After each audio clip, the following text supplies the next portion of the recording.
chers élèves, on a vu dans la séance précédente que les organes reproducteurs se trouvent au niveau de la fleur. Il s'agit en l'occurrence des étamines qui forment l'organe reproducteur mâle et le pistil qui forme l'organe reproducteur femelle.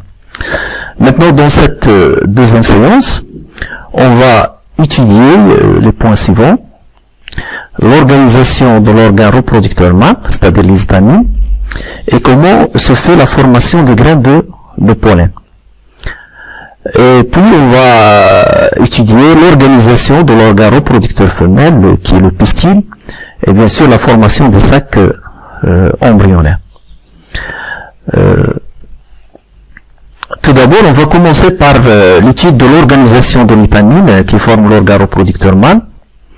On va commencer par une observation concrète, si vous voulez, réelle, des étamines. On voit une photo ici avec les deux organes reproducteurs. Vous voyez ici les étamines qui libèrent le grain de pollen et le pistil là. On a ici deux espèces qui sont différentes, qui diffèrent au niveau de la longueur du pistil. Là, vous voyez des étamines qui sont très courtes avec un pistil qui est très long. Là, c'est l'inverse. Le pistil il est court et les étamines sont un peu longues. Là, vous avez une photo qui montre les composantes de l'étamine, puisqu'on va nous intéresser sur l'étude de l'étamine. Donc, on voit que l'étamine est formée par deux parties. La partie haute qui est enflée, si vous voulez, et qui forme ce qu'on appelle l'antère. Elle est portée par une structure, par un filet.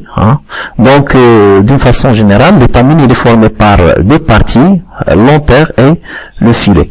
Donc, comme il a été dit auparavant, donc le filet, apparemment, il a un rôle de support. C'est lui qui supporte l'antère. Donc, l'étamine, elle se compose d'une antère qui est fixé au filet par un connectif. Donc le connectif sert à relier l'antère sur le filet. Donc la formation pour voir de quoi est formé l'antère, puisque c'est la structure qui va nous intéresser, puisqu'on a dit que le filet a un rôle de structure de support, donc on va nous intéresser sur la structure de l'antère. C'est pour cela qu'on va, comme vous voyez ici, qu'on va faire une coupe transversale au niveau de l'antère. Là ici, on voit une coupe une coupe transversale au niveau de l'antère. Donc on voit apparemment que l'antère est formée par deux loges. Ici on a une loge, ici une deuxième loge, et chaque loge est formée par deux sacs polliniques. On va voir ça en détail dans la diapo suivante. Là on a le connectif qui permet l'insertion de l'antère sur le filet. Donc l'antère elle est composée de 4 sacs polliniques qui sont pleins de grains de pollen, on va voir ça en détail, qui peuvent être libérés après la déhiscence des sacs polliniques. Donc là on a un schéma, si vous voulez, de la coupe transversale de l'antère. Donc on va essayer de décrire, si vous voulez, la structure de l'antère. On va commencer de l'extérieur vers l'intérieur. Donc vous voyez que l'antère elle est formée par une assise, par l'épiderme, qui protège, si vous voulez, qui protège l'antère. Après on trouve l'assise mécanique, qui joue un rôle important. Il est formé par des cellules qui vont jouer un rôle important dans l'ouverture des antères ou bien des fentes qui libèrent les grains de pollen. Et après on a un tissu nourricier, et à l'intérieur on trouve les sacs polliniques qui renferment les grains de pollen. On les voit ici clairement. Après, donc dans une antère qui est jeune, on trouve ce qu'on appelle les cellules mères, les cellules mères du grain de pollen, c'est-à-dire les cellules mères à l'origine du grain de pollen qui vont se former après avoir suivi une division qu'on appelle la méiose, qu'on va traiter après peu de temps.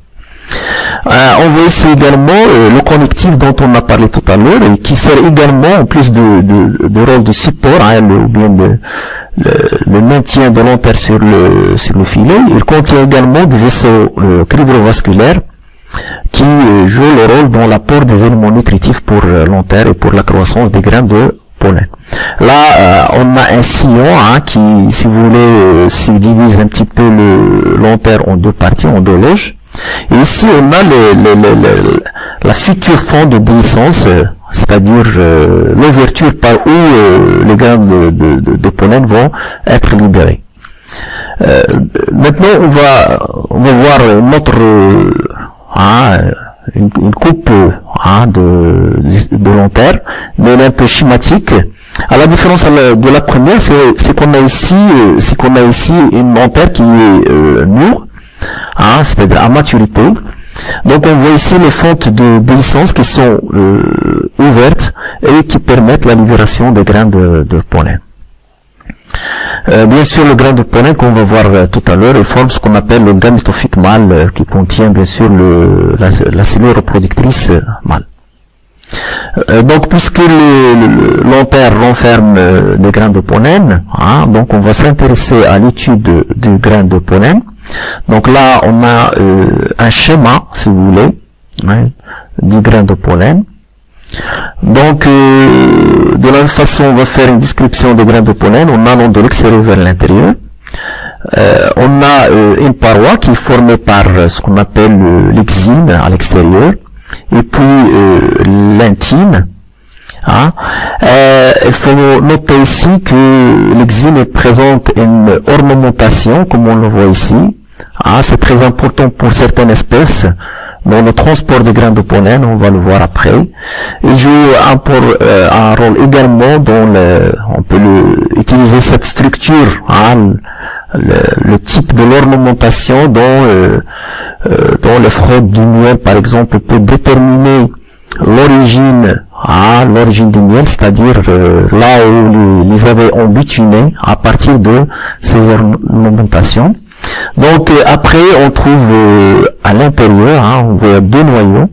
Donc un noyau qui forme ou bien qui appartiennent à la cellule externe et qui forme la cellule végétative.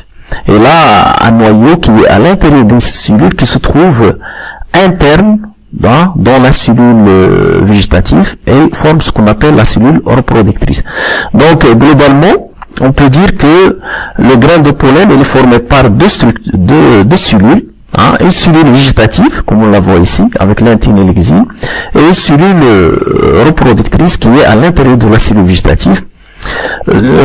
Faut pas oublier cette structure, le pore, qui joue un rôle important dans la germination des grains de pollen, comme on va le voir après.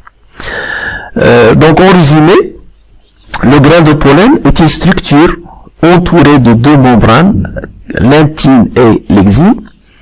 Ce dernier est perforé de pores, qui joue un rôle dans la germination, on va le voir, dans la sortie du tube pollinique.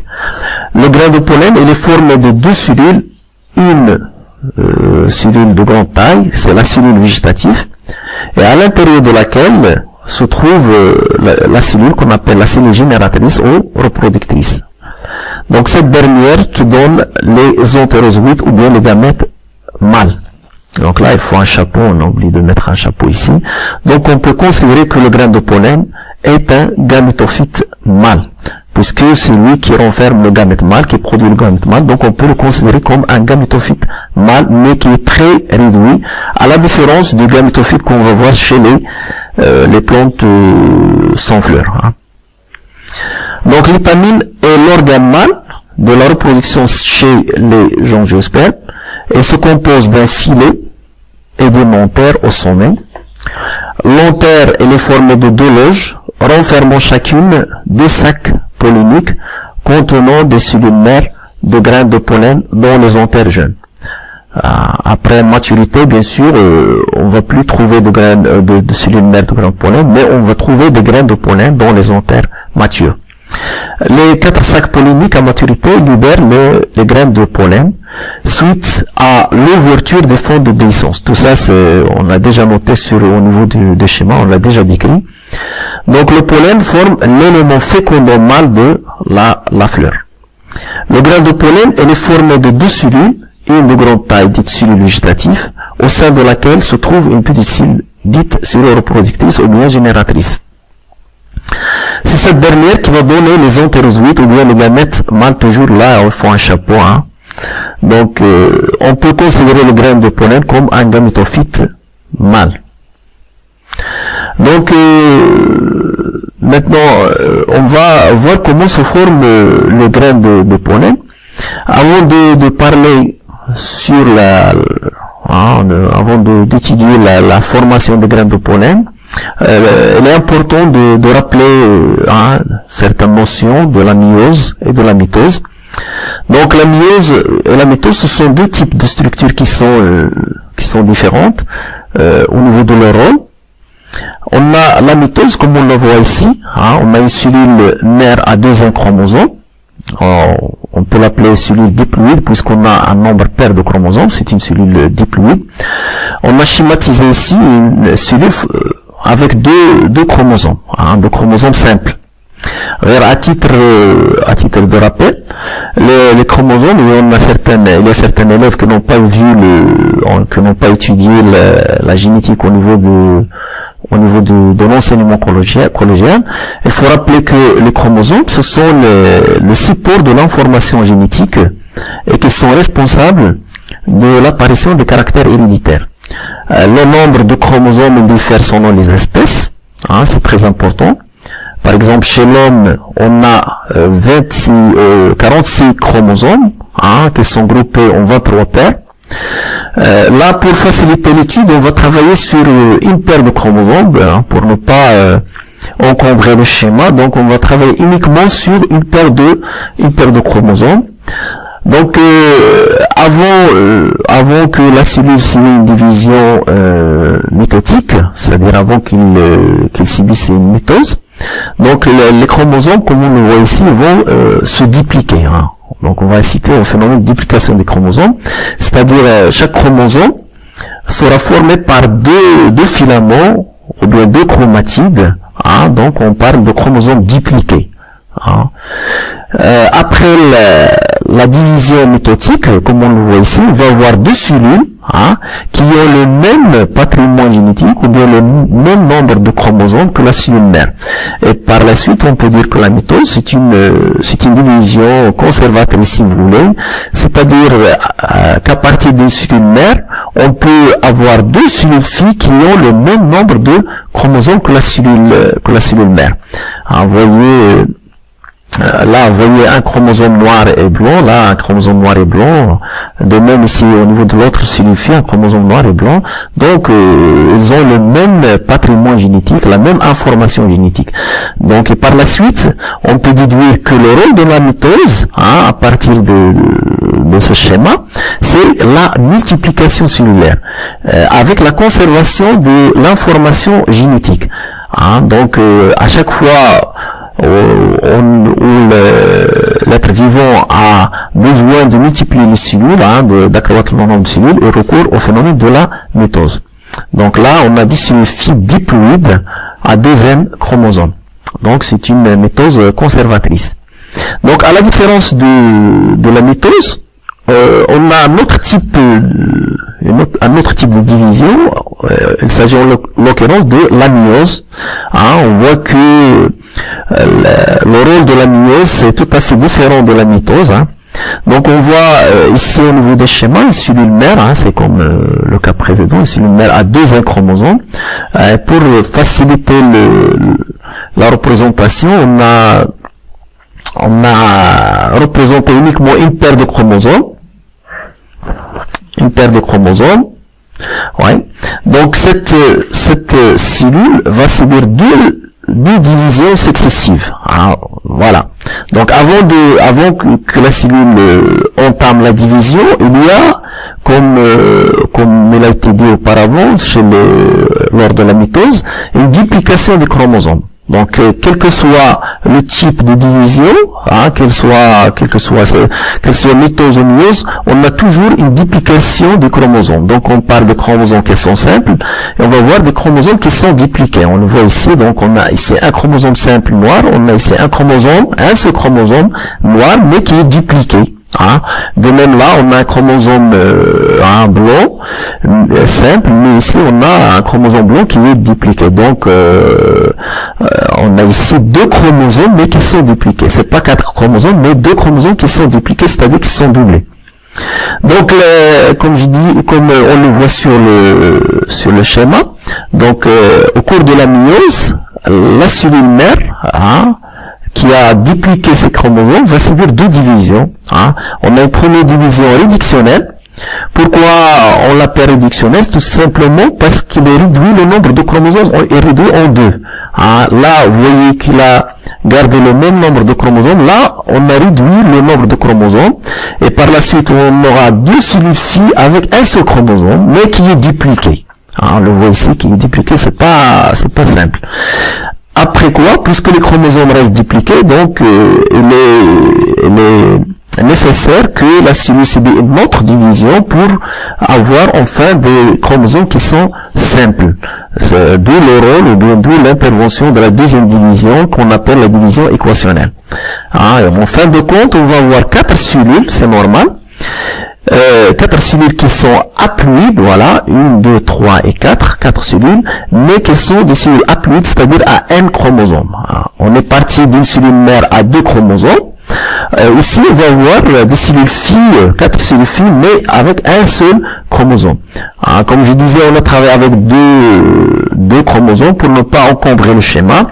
Mais si on a une espèce végétale avec 16 chromosomes, on va avoir des cellules filles avec 8 chromosomes au lieu de 16. Par contre ici, si on est avec une cellule à 16 chromosomes, on va avoir deux cellules filles avec 16 chromosomes. Donc en résumé, donc la mitose est un processus de division cellulaire. Il permet la multiplication des cellules tout en gardant le même nombre de chromosomes et donc le même matériel génétique. Donc on va voir des cellules qui sont tout à fait identiques. Par contre, la myose, c'est un processus de division cellulaire qui est différent un peu de la mitose et qui permet la formation des gamètes. Les cellules haploïdes qu'on a vu tout à l'heure, ce sont des cellules haploïdes qui forment les gamètes. Elles comportent deux divisions cellulaires successives. La première division, elle est dite réductionnelle. Pourquoi réductionnelle? Parce qu'elle permet de passer de 2M un chromosome dédoublé à un chromosome dédoublé. On a réduit le nombre de chromosomes de moitié. Et puisque les chromosomes qu'on a obtenus sont dédoublés, donc il est impératif que la cellule subit une deuxième division, c'est la division équationnelle. C'est une division qui conserve le nombre de chromosomes. On passe de un chromosome dédoublé à un chromosome simple. En bilan, on peut dire que la myose, c'est une division qui permet la formation de 4 cellules filles haploïdes à partir d'une cellule mère diploïde. Par contre, la myose, c'est une division qui permet d'avoir 2 cellules filles qui ont le même nombre de chromosomes que la cellule mère. Donc on va s'en servir de ces données pour voir comment, parce qu'on va les utiliser lors de la formation de graines de pollen. Donc ce sont des connaissances préliminaires qui sont nécessaires pour savoir comment se forme le grain de pollen. On ne peut pas parler de formation de graines de pollen sans parler de division, de myose et de mitose. Donc pour le grain de pollen, la formation de grains de pollen se fait, comme elle a été dit, au niveau des anthères. Au niveau des anthères, on a une cellule mère diploïde, et plus particulièrement au niveau des loges, ou bien des sacs polliniques. On a, lorsque le sac pollinique, ou bien l'anther, elle est immature, c'est-à-dire elle n'est pas encore nue, on trouve uniquement des cellules mères diploïdes à 2 chromosomes. Cette cellule va subir 2 divisions successives, réductionnelle et équationnelle, qui forment la myose. Donc la première division va donner 2 cellules filles haploïdes, voilà, une cellule haploïde et une cellule haploïde, mais comme il a été dit, avec des chromosomes qui sont dupliqués, d'où la nécessité de la deuxième division équationnelle, hein, qui va donner 4 cellules. Donc, une cellule haploïde va donner 2 cellules haploïdes, l'autre cellule va donner 2 cellules, et par la suite, on va avoir 4 cellules haploïdes qui vont former ce qu'on appelle microspores. Donc, on aura 4 microspores haploïdes. Après quoi, chaque cellule ou bien chaque microspore haploïde va subir une mitose. On a dit tout à l'heure que la mitose va donner 2 cellules, donc chaque microspore va donner 2 cellules. Et ces 2 cellules vont subir le phénomène de différenciation, c'est-à-dire de spécialisation. Hein. Elles n'auront plus le même rôle puisqu'elles vont être spécialisées.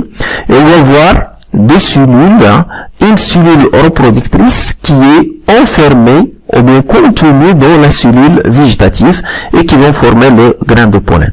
Donc en résumé, donc pour former le grain de pollen au niveau de l'antère, donc on a formation de 4 grains de pollen à partir d'une cellule mère diploïde. Donc en résumé, hein, pour que le grain de pollen se forme au niveau de l'antère, il faut que la cellule mère subit 2 divisions, une division méiotique qui va former 4 microspores haploïdes, après quoi chaque cellule va subir une mitose, une différenciation ou bien spécialisation de cellules pour former le grain de pollen qui est une structure à 2 cellules, l'une contenue dans l'autre. Donc ce qui nous intéresse nous, c'est la cellule reproductrice hein, qui est très important pour nous pour la suite du cours. Donc au niveau du sac ou bien du jeune sac embryonnaire, ou plutôt au niveau du jeune sac pollinique, je m'excuse, chaque cellule mère diploïde hein, suivie une myose, voilà, et donne 4 cellules haploïdes. Hein. Ces cellules haploïdes sont appelées des microspores. Chaque microspore se divise par mitose pour donner 2 cellules haploïdes qui coexistent dans le grain de pollen. Une cellule végétative, voilà, la cellule végétative avec son noyau, qui renferme la cellule reproductrice, c'est celle qui se trouve à l'intérieur du grain de pollen. Après avoir étudié la structure de l'organe reproducteur mâle, donc maintenant on va entamer l'organisation de l'appareil reproducteur femelle, et plus particulièrement le pistil, parce qu'on a dit que l'appareil reproducteur femelle c'est le pistil. On voit ici une photo d'une fleur qu'on a disséqué, on a laissé uniquement, on a ôté les pièces florales, on a laissé uniquement le pistil. Un petit rappel, le pistil est formé par la partie enflée à la base, qui est l'ovaire et qui est surmonté par un tube qui forme le style, et enfin à la partie haute on a le stigmate. Donc on a ici deux types de fleurs qui diffèrent au niveau de la longueur du pistil. Donc maintenant on va entamer l'étude du pistil. Bien sûr, pour faire cette étude, on va procéder par des dissections pour voir ce qui est contenu dans la partie basale, c'est-à-dire dans l'ovaire, parce que c'est la partie la plus importante. Donc on va commencer par voilà, donc on a ici un schéma, si vous voulez, du pistil, l'appareil ou bien l'organe reproducteur femelle, avec le stigmate, le style et l'ovaire. Donc bien sûr, pour voir ce qu'il y a dedans au niveau de l'ovaire, on va procéder à une coupe transversale. Donc à chaque fois qu'on fait une coupe, c'est pour savoir ce qu'il y a à l'intérieur de l'organe auquel on a réalisé la coupe. Donc cette coupe lorsqu'on réalise cette coupe, on va obtenir quelque chose comme ça, une structure comme celle-là. Donc c'est une photo, c'est pas un schéma, c'est une photo d'une coupe au niveau de l'ovaire, du pistil d'une fleur. Donc on voit que au niveau de l'ovaire, il y a des structures qui se répètent, hein. Donc on peut subdiviser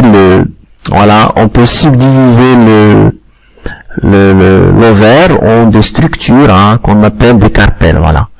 Donc on peut compter le nombre de carpelles. On voit chez cette espèce que le pistil il est formé de trois carpelles, hein. Donc par la suite on peut dire que l'ovaire, hein, il est formé par des carpelles. Dans ce cas, en l'occurrence, il est formé par 3 carpelles.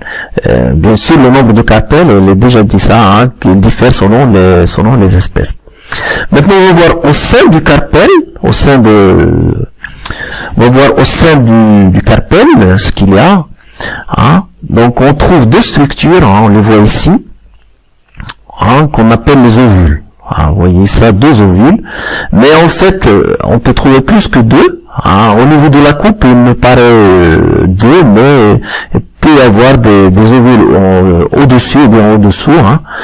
Donc, on a deux ovules qui sont insérés, si vous voulez, à une structure centrale qu'on appelle le placenta. On a ici le placenta axial au niveau du centre de l'ovaire, mais il faut noter aussi que le placenta, sa position diffère selon les espèces.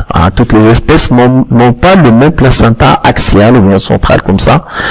Mais d'une façon générale, chaque ovule est ancré ou bien il est attaché à un placenta à l'aide d'un funicule qu'on voit ici, le funicule.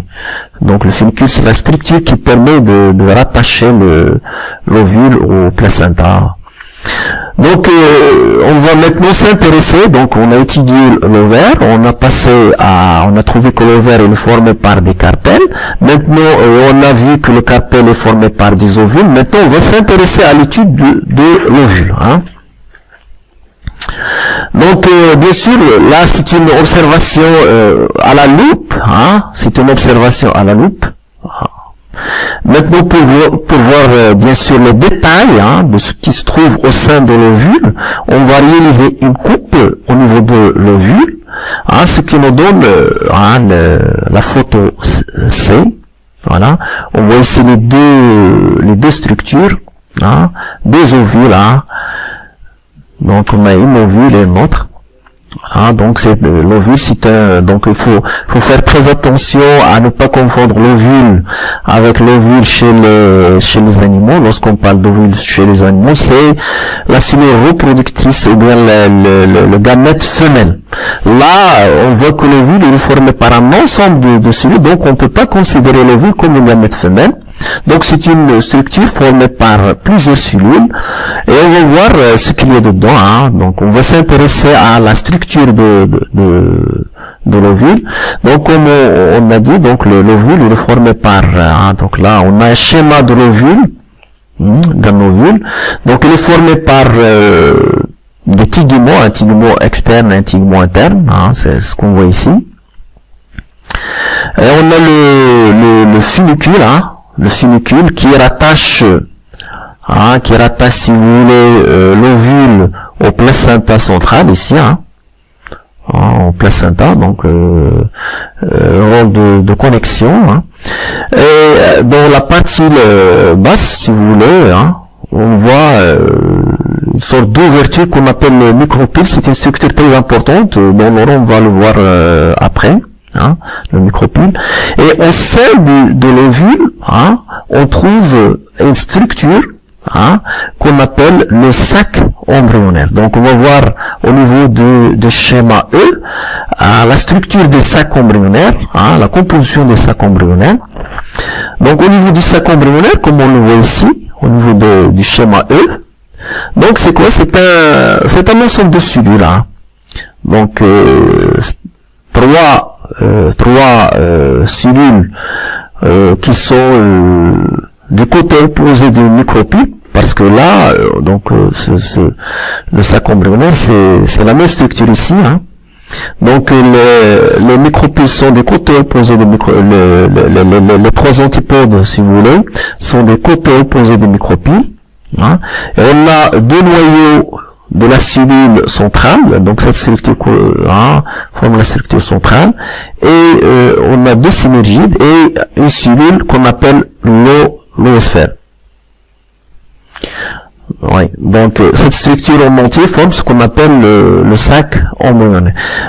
Il faut rappeler ici, c'est très important, que l'oosphère, c'est la cellule reproductrice femelle ou bien le gamète femelle, qu'on va voir bien sûr dans le...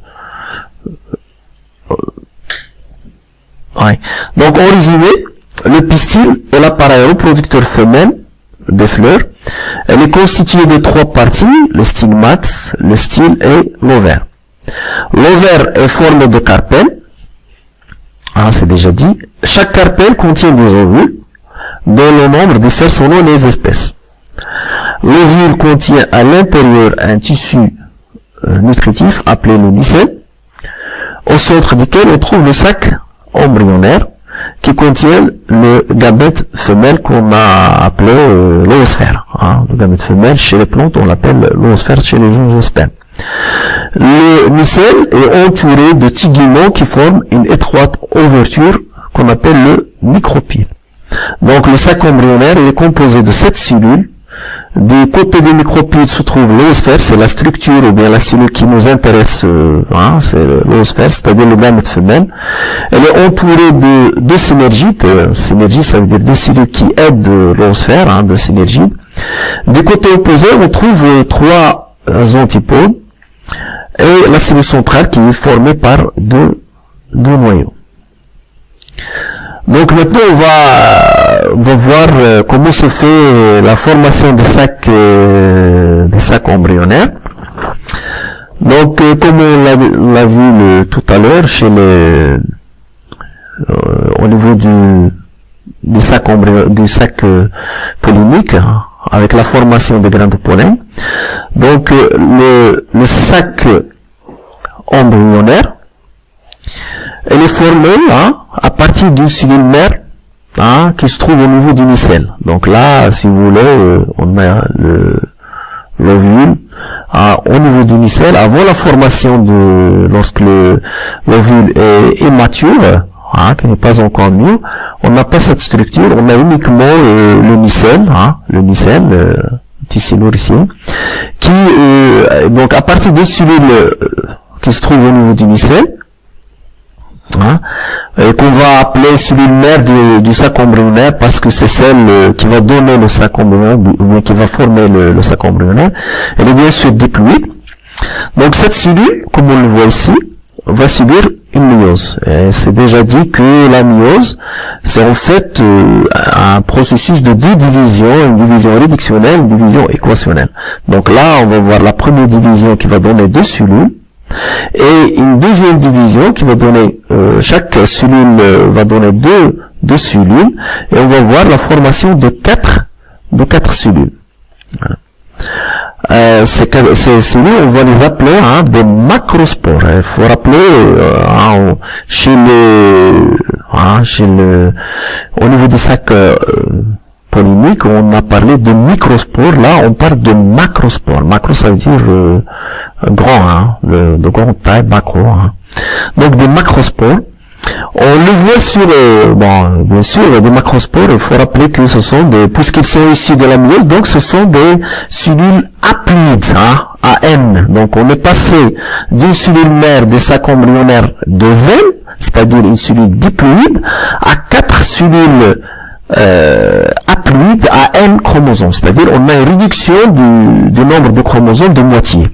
On va voir l'importance de cette réduction de nombre de chromosomes dans la stabilité du karyotype, c'est-à-dire du nombre de chromosomes chez l'espèce. Parce que chaque espèce elle a un nombre constant de chromosomes. Et cette myose, en plus de la fécondation, comme on le voit après, va participer à la stabilité du karyotype, c'est-à-dire au nombre de chromosomes chez l'espèce. Donc après quoi, on assiste, comme on le voit ici, à une dégénérescence de 3 cellules. Donc 3 cellules vont dégénérer. Il reste une seule cellule, donc une macrospore, c'est celle qui est entourée en rouge, qui est une membrane représentée en rouge. Donc cette cellule haploïde, cette macrospore haploïde, va subir 3 mitoses. Donc logiquement, puisque chaque mitose donne 2 cellules, donc une cellule, lorsqu'elle va subir 3 mitoses, logiquement elle va donner 8 cellules. Mais ici on va voir formation de 8 noyaux, on les voit ici. Ils ne sont pas séparés par la membrane cytoplasmique. On va voir 8 noyaux, donc on peut les compter, c'est 3, 2 et 3. Donc ces 8 noyaux vont s'organiser, comme on va le voir ici, de telle sorte à former ce qu'on appelle le sac embryonnaire. Donc le sac embryonnaire. Donc les 3 noyaux qui sont du côté, si vous voulez, on va commencer par le côté basal. Donc ces trois noyaux vont s'organiser, sont des côtés de micropiles. Donc là on a le sac embryonnaire. Donc des côtés de micropiles, on va avoir 2 cellules ou bien 2 noyaux qui vont former les 2 synergides. Voilà, c'est en violet. L'autre noyau, il va nous former ce qu'on appelle l'oosphère. Il faut rappeler que ces cellules sont toutes haploïdes. Les 2 noyaux centres vont rester comme ça, ils vont former le noyau de la cellule centrale. Les 3 noyaux du côté opposé du micropyle, c'est-à-dire ici, voilà, ici les cellules qui sont du côté du micropyle, là on a les cellules qui sont du côté opposé du micropyle. Elles vont s'organiser de telle sorte à former 3 cellules qu'on appelle des antipodes. Antipodes. Anti, ça veut dire le contraire, c'est-à-dire du côté opposé du micropyle. Et par la suite, on aura la formation de ce qu'on appelle le sac embryonnaire avec cette cellule formée de 8 noyaux à N chromosomes, c'est-à-dire haploïdes. En résumé, donc au sein du micelle, une cellule mère diploïde des 1 chromosome va subir une division méiotique, c'est-à-dire une myose, et va donner 4 cellules haploïdes à N chromosome qu'on appelait des macrospores, dont 3 vont dégénérer. Donc la cellule restante est une mégaspore ou bien macrospore qui va subir 3 mitoses pour donner 8 cellules formant le sac embryonnaire. En fait, là, c'est 7 cellules, puisque 2 noyaux vont former la même cellule qui est la cellule centrale. Donc, c'est 7 cellules. Donc, 2 des 8 cellules restent fusionnées. Voilà, restent fusionnées pour former une cellule à 2 noyaux. C'est pour cela qu'on parle de 7 cellules au lieu de 8 cellules. Ou bien de 8 cellules. Ainsi, le sac embryonnaire mature est formé de la structure ou bien la cellule la plus importante pour nous, puisque on est en train d'étudier la reproduction, c'est l'oosphère, et qui est le gamète femelle haploïde, c'est-à-dire à un chromosome, et les 2 synergides au pôle micropillaire, c'est-à-dire du côté du micropyle. Et on aura du côté opposé du micropyle, on a 3 antipodes au pôle opposé. La cellule centrale est formée par 2 noyaux. Donc, en conclusion, on a rappelé, on va rappeler ce qu'on a vu, ce qui est important on a étudié l'organisation de l'appareil génital mâle et femelle, ainsi la formation du grain de pollen qui renferme la cellule reproductrice mâle. C'est très important. Donc, pour l'instant, on a su où se trouve le gamète mâle. Donc, il se trouve au sein du grain de pollen. Et la formation des sacs embryonnaires qui renferment la cellule reproductrice femelle ou bien le gamète femelle qu'on appelle l'oosphère. Donc, c'est très important pour nous puisqu'on a déterminé les structures qui renferment les gamètes mâles et les gamètes femelles. Donc, on le voit ici. Donc, on peut dire de façon claire et logique que le gamète mâle est contenu dans les graines de pollen formées au niveau des ovaires. Et la cellule reproductrice femelle, le gamète femelle, elle est contenue dans elle est formée dans l'ovaire et plus particulièrement au niveau de l'ovule et plus particulièrement au niveau du sac pollinique. Dans le sac embryonnaire plutôt, je m'excuse, c'est pas sac pollinique, mais des sacs embryonnaires, je m'excuse. Dans la prochaine séance, Inch'Allah, on va étudier le phénomène qui permet bien sûr, là on voit ici le pollen, le grain de pollen qui tombe sur le pistil. Donc logiquement, c'est pour favoriser la rencontre des gamètes mâles contenus dans le grain de pollen avec le gamète femelle contenu dans l'oosphère ou bien dans le sac embryonnaire. Donc dans la séance prochaine, Inch'Allah, on va étudier le phénomène qui permet la rencontre des gamètes mâles contenus dans le grain de pollen avec le gamète femelle contenu dans l'ovaire et plus particulièrement dans le sac embryonnaire pour bien sûr favoriser la transformation, si vous voulez, de la fleur en fruit contenant les graines. Et à bientôt.